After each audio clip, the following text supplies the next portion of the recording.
માતા જે કરે છે એ પ્રેમથી કરે છે અને એસઆઈટી પણ એ જ કરે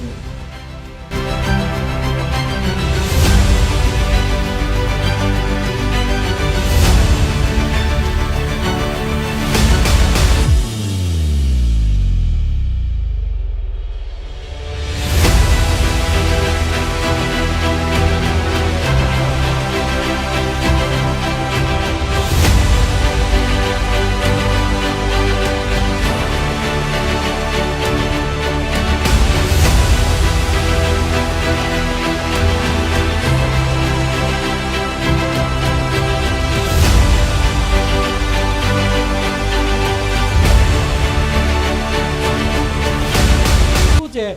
કે એવું લાંબા ગાળાનું રોકાણ છે, 7, 8, 10 વર્ષ ચલાવ્યા કરો, જ્યાં સુધી તમારું સ્ટેશન આવે નહીં ત્યાં સુધી શું કરવાનું છે? શાંતિથી બેસી રહો. પૈસા બનશે ને બનશે, ગભરાવાની કોઈ જરૂર નથી.